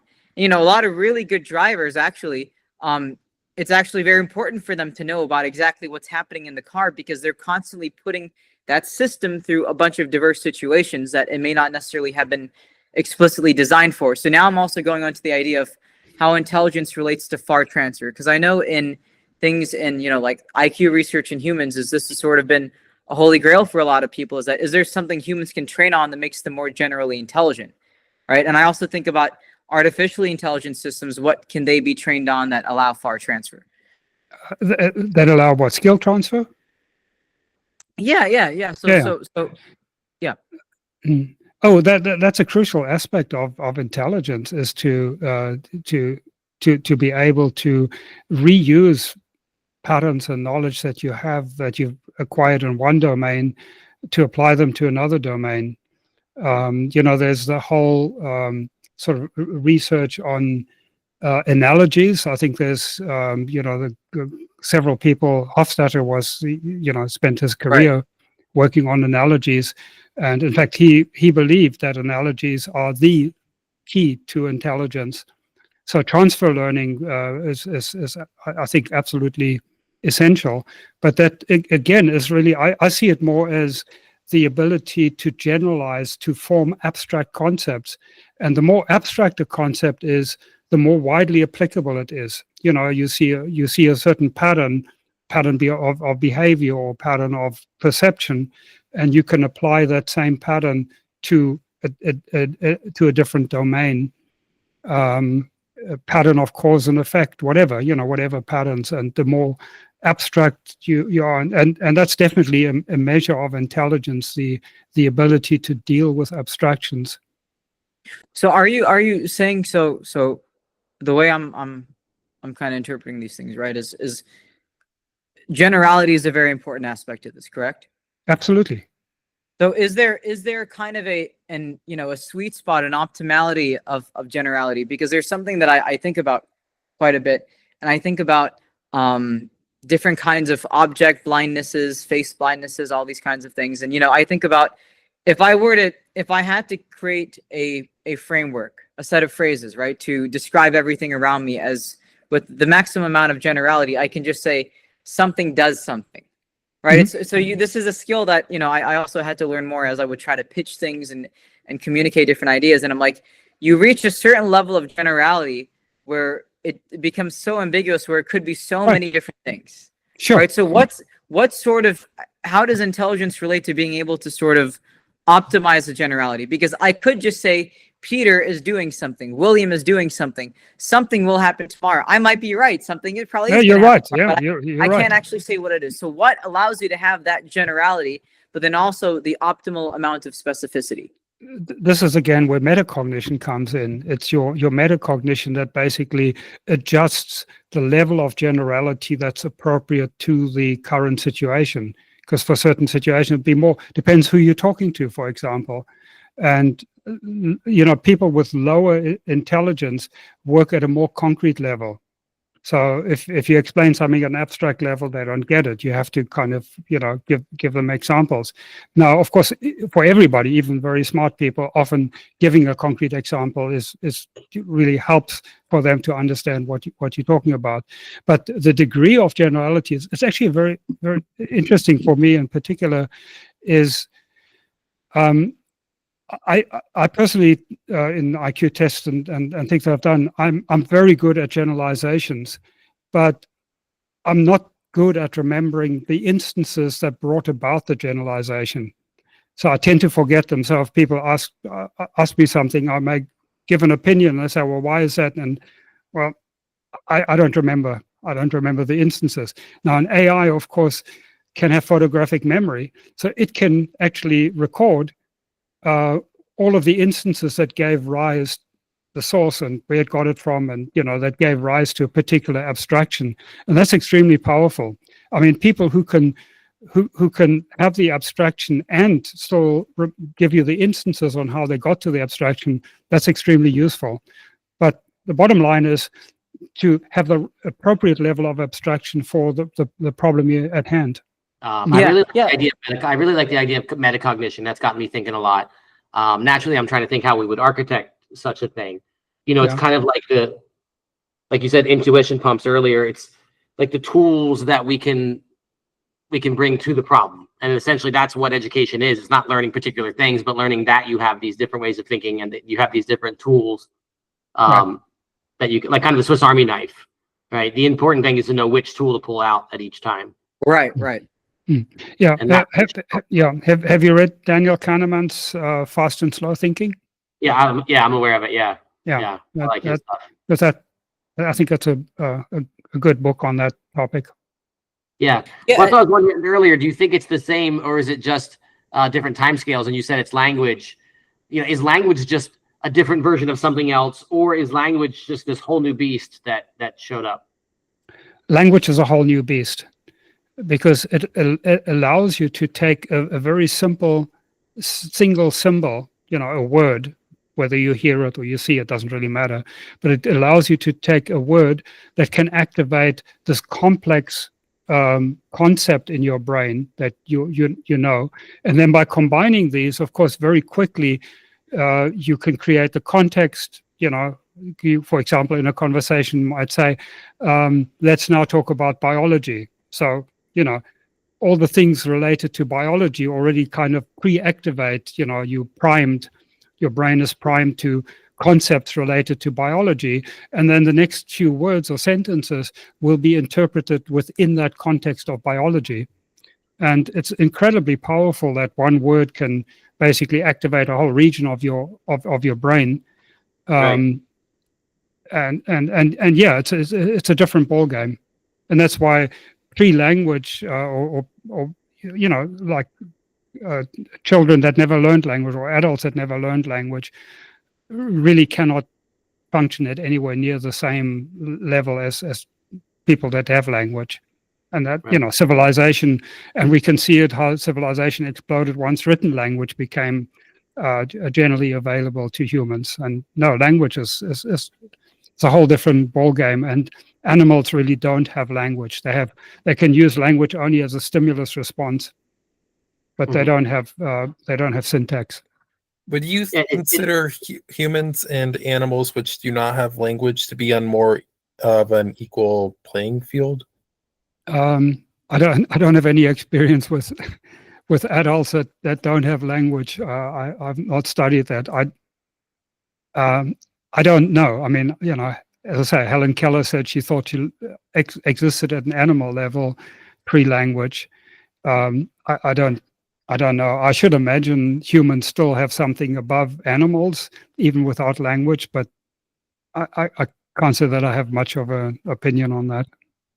I was going to jump in and say it's very interesting.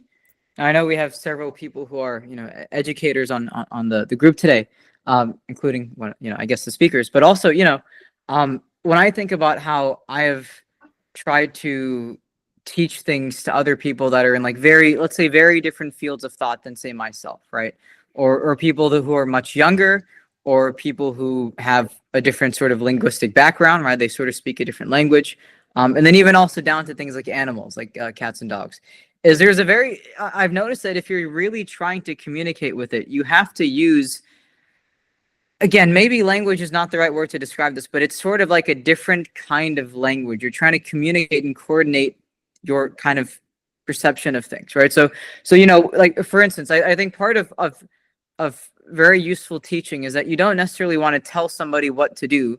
You want to sort of set the conditions for them to come to that conclusion themselves, right? Because I think what happens in a very sort of surface, level kind of practical thing is that, if you're a parent, for instance, or you're a professor or teacher, right? And you just tell a kid to do something, what are you sort of rewarding by getting them to follow that? You're getting them to just kind of, obey for the sake of a command and an instruction, to follow things very sort of explicitly like that. And I think sort of the beauty of the, explorative nature of intelligence and things that it can think about is when things are not explicitly defined. Right. So how does it, people talk a lot about intelligence. There's this thing about intelligence is the ability to get to the same goal by different means, but there's also a question about where does the goal actually come from? So that was that would be my question. I have to put a plug in for a friend of mine, Michael Strong. If you don't know him, he's in the Austin area. He's an educator, and he's very much on the Socratic method of basically teaching kids through thinking by encouraging thinking, worth looking up, Michael Strong. But yeah, and then my other question too. There's this thought experiment I talk about a lot, and it's that let's just say you were sort of a human at much earlier point in time. You had no reference point for what a fire was or smoke. You'd never seen fire anywhere. You'd never seen smoke. How could you look at those rocks and those sticks and even think about, come up with the concept of a fire, right? Because at this point, you may not even necessarily understand heat from like a physics, mathematical perspective. But is there some way that, informationally you can utilize the thing that's there in front of you to turn it into something you haven't thought of before? So this is the other thing I think is important, is about, these unknown unknowns, right? Dr. Hahn would say maybe the unthinkable thoughts. I think about, the blind spots that we don't know we have. It's just we don't know that we're missing something, right? And if someone is looking, if they've never had the concept of something like a fire before, they haven't seen it like this, they haven't seen a fire, they haven't seen smoke, they haven't seen anything. What way could they, let's say in your survival situation and you need to solve a problem using fire, how would you even come up with the concept of fire in the first place if you've never seen anything like it? Because I think this ties into the incremental learning thing as well. Yeah, well, chances are they wouldn't. I mean, fire was undoubtedly discovered by accident, or not by accident, by, natural fires happening and people, rubbing things together and getting warm.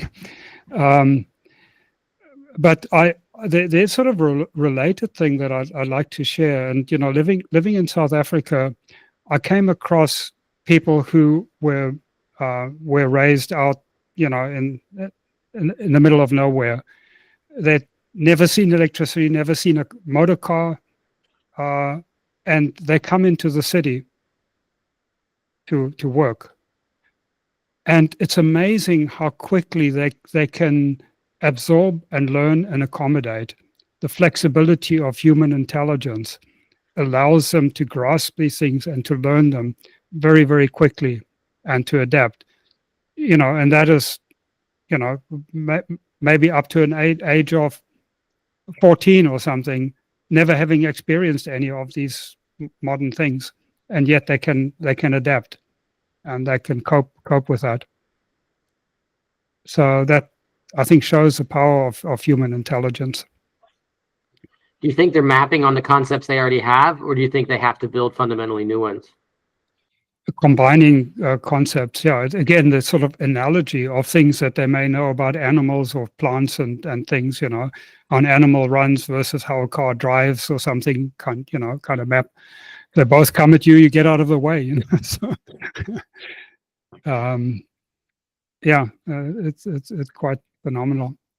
Actually, one topic I would like to spend a little bit of time on, because it's something that's dear to many people's heart, unless there's something else you want to bring up in kind of the last 10 minutes, is that I believe that AGI will make us better people.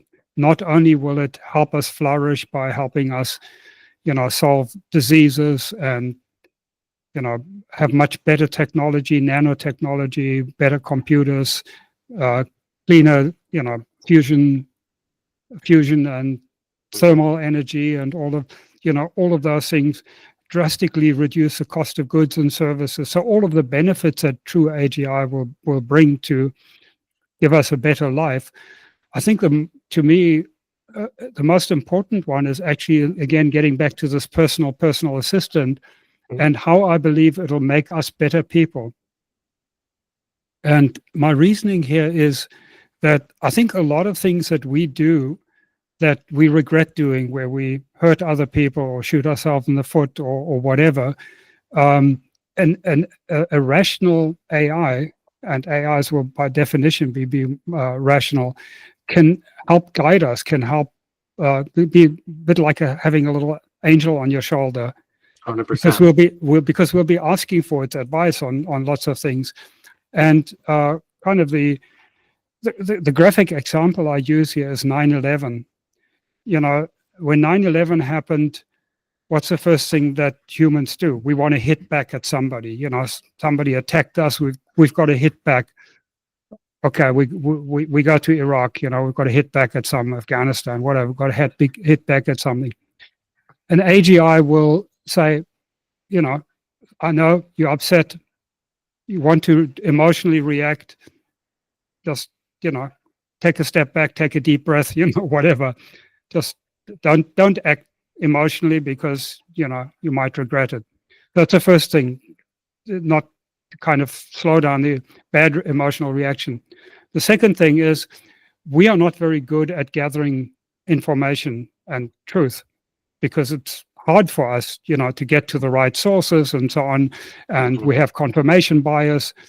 So weapons of mass destruction, check. Okay, we can rationalize it. Sounds good. We can go out and, you know, kill people.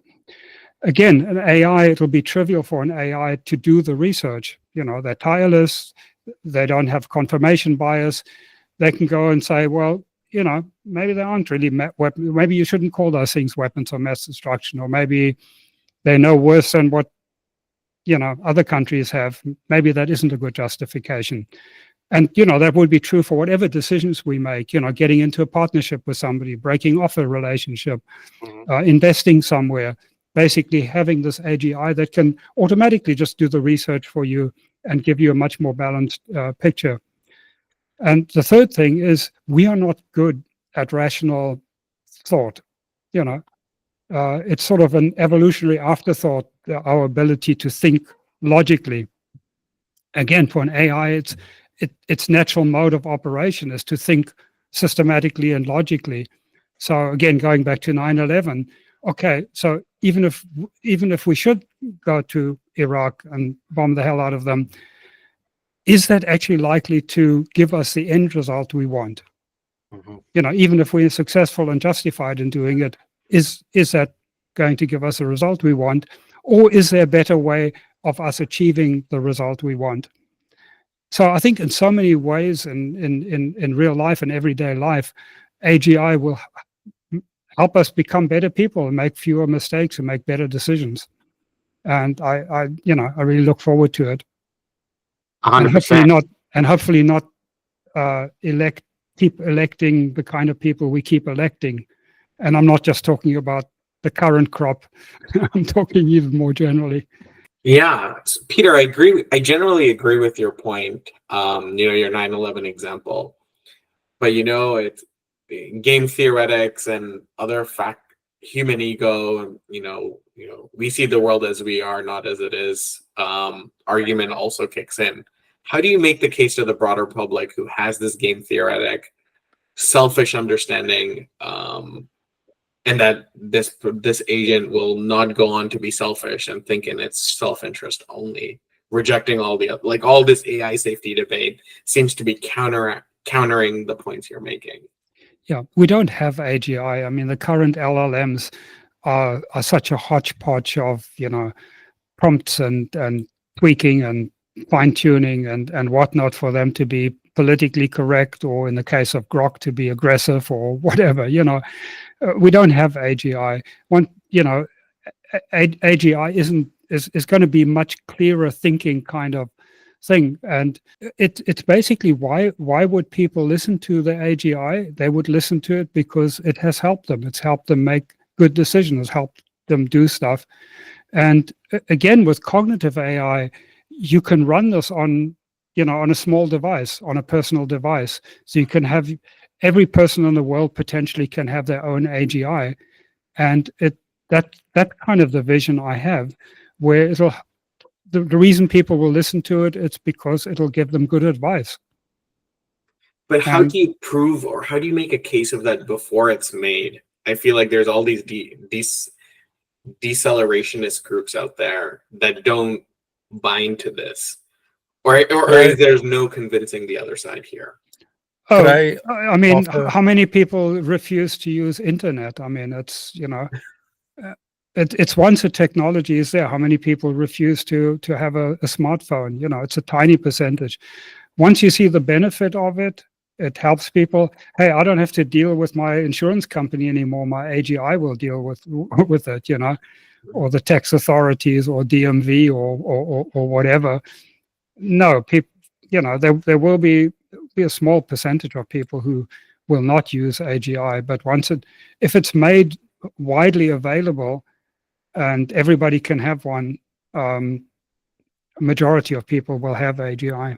So there's this like in the last century, I forget when, there was this tournament done with the Prisoner's Dilemma, where various computer scientists, I think, submitted various different algorithms for different players, and these different algorithms or strategies were essentially played against each other, and no matter what, in the end, tit for tat always did the best out of all the strategies. And I think that this implies that there's some sort of tit for tat's essentially this moral system where it's essentially reciprocal. Basically, you're nice to them and cooperate, it'll be nice and cooperate to you. And if you're not nice to it, it'll retaliate, but it'll also forgive if you start cooperating with it. And the fact that it's succeeded so much in these morality tournaments, it suggests that there's this way of evaluating fitness of various moralities, and a sufficiently intelligent entity should be able to reason the best morality. And I'm guessing it'd probably be something similar to tit for tat, but a lot more general. And tit for tat's fairly benevolent in my opinion. So I think there's a good game theory argument that a SAGI would probably adopt such a moral system as well.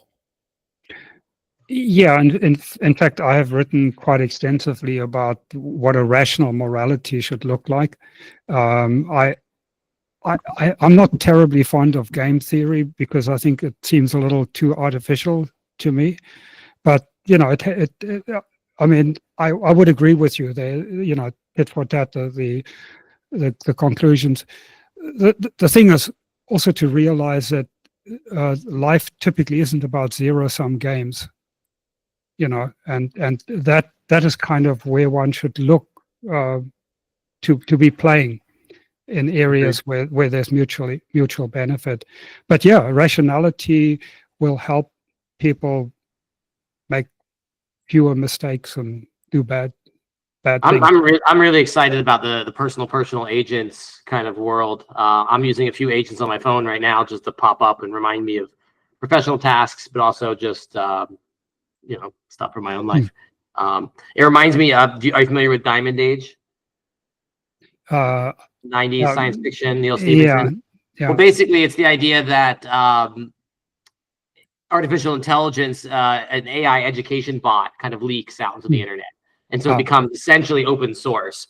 And so, and now every person on the planet has access to really high quality education. And I like what you were saying, because nowadays things like educators, lawyers, therapists, these are very expensive in a sense, and it's hard both time wise, but also just the costs. And having that kind of ability in your pocket to have these kinds of advisors, previously only kings and presidents would have councils around them to help them make decisions, and now individuals will have that kind of capability. Yeah, absolutely. That's why I believe AGI will lead to human flourishing, and take the enlightenment to the next level. 100%. So let's leave as we wrap things up. I would like for Dr. Hahn and Peter Voss to leave the audience with some thought-provoking questions, something that really makes them, something that really gets them just questioning everything, right? The way I would phrase this is, we want a verbal psychedelic, like a question that will really make them think about things in extremely different ways, hopefully productive ways. So, Peter, you first. Okay, that's simple. If AGI is possible, which it seems to be, if AGI is highly beneficial to humanity, which it seems to be, why would any of you be doing anything else than to expedite that happening and explore cognitive AI or potentially other methods of getting to AGI as soon as possible? Brilliant, Doctor. Yeah, I definitely agree with that. It reminds me of I.J. Good. The sort of the thing we need to focus on first is building one of these intelligent machines. It's a good question, Addy. I hadn't really. One thing that's just popping into mind right now is sort of just a half-baked idea, but it seems to be like in cosmology, there's this sort of anthropic principle, a sort of why are things set up the way they are, and it's if they weren't any different, then we wouldn't be here to talk about it. And I've never been a super big fan of that argument in terms of physics, but there's something about the discussion about the singularity that makes it seem like there's a reason why we're here talking about it, that somehow it's going to involve us. And I think like with cosmology, there's this idea that every point looks like the center of the universe. Every point looks like the middle, and everything's expanding from that. And I would think, and maybe we'd find this true, we can talk about another time, I think you're going to find yourself at the center of the singularity. And I think that's true for everybody. I think in one sense, to think about what it means is each and every life on the planet, every human will find themselves embedded in the transformation in a way that seems unreasonably centered around themselves. And so I think there's something, we're here to witness this amazing singularity, let's call it, for a reason. And maybe we can find out what that is. That should happen within our lifetime. Hope so. Wonderful. Awesome. Give it up for Peter Voss and Dr. Hahn. Where can we find both of you? Yes, silent clap. Where can we find both of you two online? Peter Voss, very easy to find me, Twitter, LinkedIn, or my company, Aigo.AI, Aigo.AI. Super simple to find me. Dr. Can Hahn? you repeat that? IOG, what? Aigo.AI. My YouTube channel is youtube.com/William Edward Hahn, and you can find my channel there. I have a new series called the Cigar Series where I've been discussing a lot of these cool ideas. So please find me there. Awesome. Cool. Larry, real quick, where can people find you online?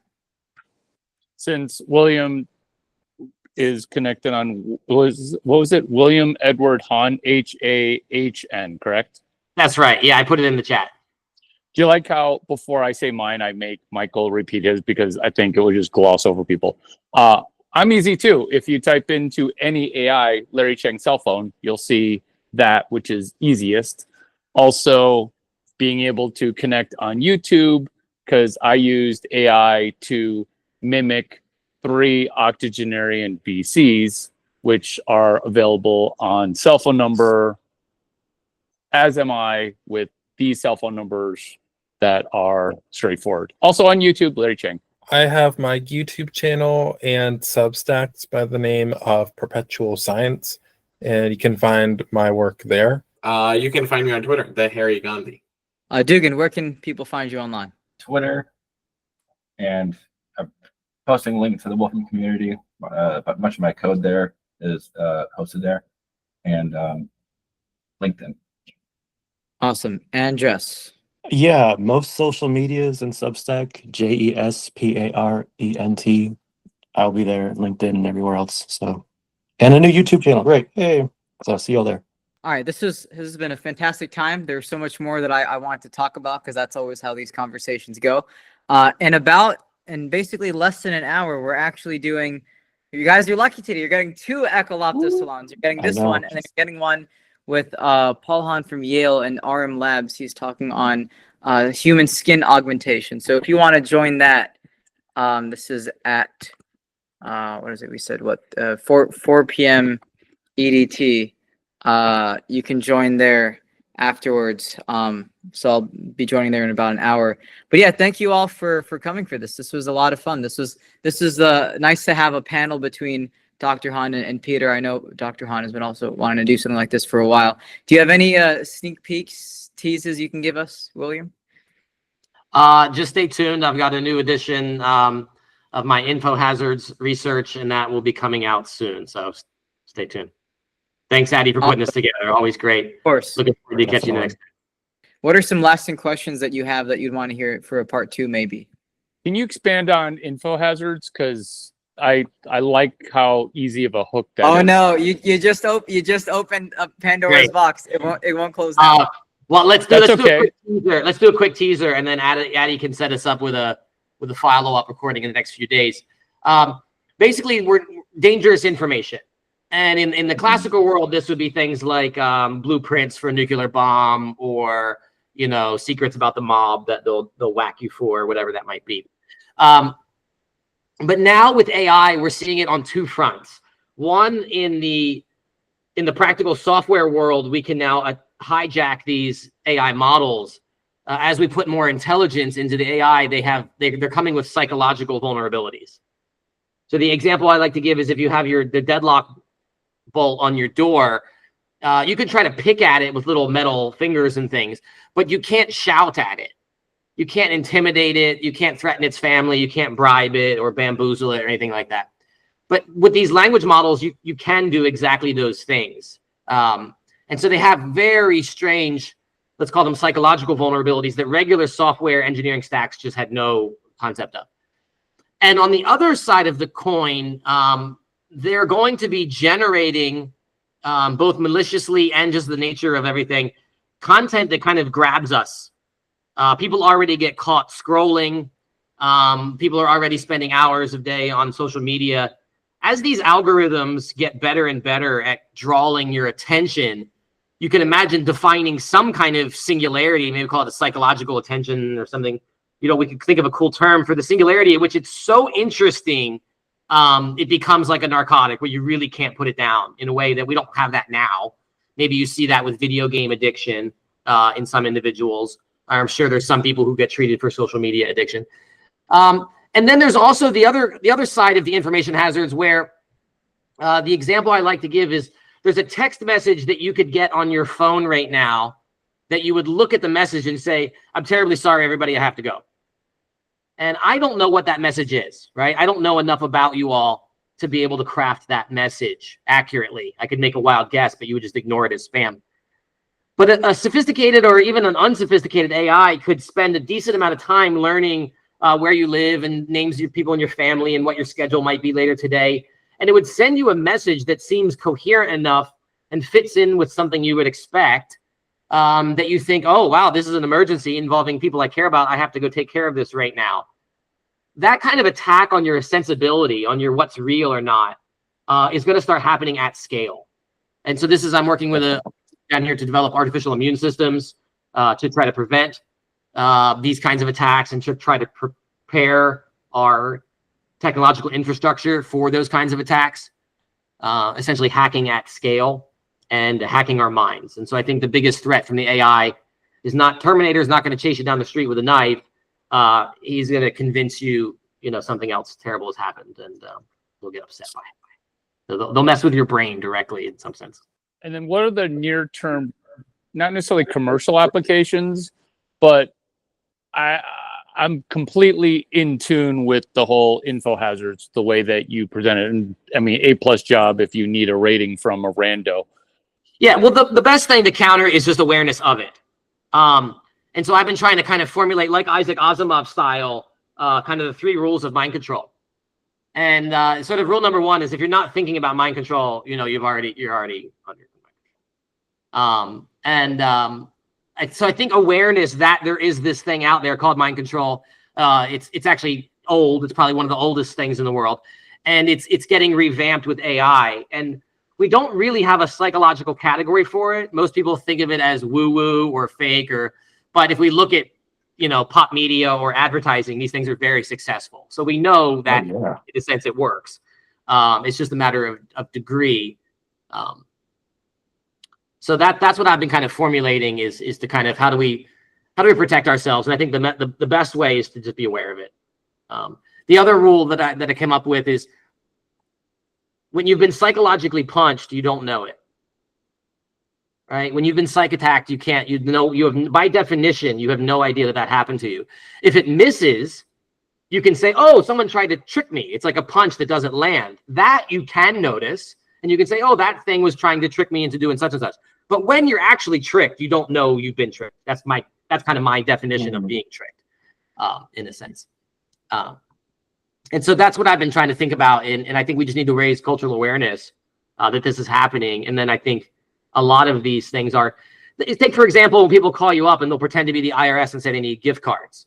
Well, if you're just simply aware of a gift card scam, then that's sort of, you're not vulnerable to that because there's this thing where people ask for Apple gift cards and that IRS doesn't take Apple gift cards. So they're kind of simple to prevent. But like the 0-day attacks in technology, we have to stay ahead of it. Well, yeah, and now it's like you can get a VO3 video and your voice clone, and it's sent to your mom, and it's like, oh, 100%. I need this thing, and like nobody's just nothing ready for that. So 100%. Yeah, we encourage people to have like sort of a code word, right? And that when your grandma, you have to say banana bread or whatever it is, and if you don't say that, then it's not you. Awesome. All right, this was a lot of fun. I'm going to log off, get some work done, and then I'll have to be back again very shortly for the next one on the human skin augmentation salon, which starts at 4 p.m. EDT. All right. Thanks, Eddie, for putting this together. We'll set up one for you. Thank you. Awesome. Thanks, everybody else Take care. too. I'll take care. Peace. Bye-bye. Bye, everyone. All right, bye, guys. See you.